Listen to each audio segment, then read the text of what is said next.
ایک نئی ویڈیو میں خوش آمدید۔ آج میں موجود ہوں وادی تیرہ میں، اور یہ اس گاؤں کا نام کیا ہے؟ نری ناری۔ تو یہاں میرے خیال سے کتنے لوگ ہیں جن کو مطلب اردو آتی ہے؟ کتنے لوگ ہوں گے؟ یار نہیں آتی اس لوگوں کو۔ مطلب یہاں اردو کسی کو بھی نہیں آتی۔ آپ نے نہیں، کہاں سے اردو سیکھی ہے یہ بتائیں؟ میں نے کراچی سے گیا تھا۔ کتنا ٹائم گزارا کراچی میں آپ نے؟ 1 سال۔ 1 سال کیا کرنے گئے تھے؟ بس ایسے گئے تھے۔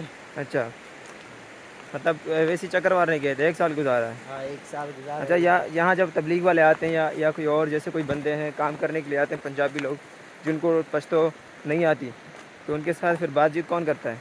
میں تو کرتا ہوں، میرا بڑا بھائی وہ وہ بھی تھوڑا سا کرتا ہے، کرتے ہیں۔ صحیح۔ اچھا، تو یہ ہاں بات ہے۔ ہاں یہ بات یہاں لوگوں کو اردو کیوں نہیں آتی؟ وجہ کیا ہے؟ یہ سارا پشتو یہاں پر بولتے ہیں۔ صحیح۔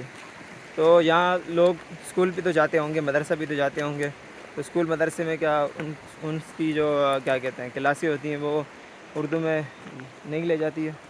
نہیں، وہ پشتو میں لیتا ہے وہ۔ پشتو میں کلاسیں لی جاتی ہیں یہاں کے؟ ہاں صحیح صحیح، اوکے، یہ بات ہے بس۔ یہ کچھ بچے پتنگ بھی اڑا رہے ہیں، دیکھو ہاں یہ پتنگ اڑاتے پتنگ۔ بچے۔ پتنگ پہ تو پابندی ہے ہمارے یہاں، ادھر نہیں ہے پابندی۔ نہیں ادھر نہیں ہے بند۔ ادھر تو بھائی یہ جو ان کا مانجا ہوتا ہے تار، اب ایک بندہ موٹر سائیکل پہ جا رہا ہو، اس کا مانجا جو ہے وہ گردن پہ اگر آئے تو گردن تو کٹ جائے گی، ہاں اس کا جواب کون دے گا؟ ہاں، پتہ اچھا، نہیں کس نے کاٹے اس کو دے گا۔ مطلب جس نے کاٹا وہ جواب دے گا؟ ہاں اوکے، چلو پھر وہی جواب دے گا، ہم کیوں دیں بھائی۔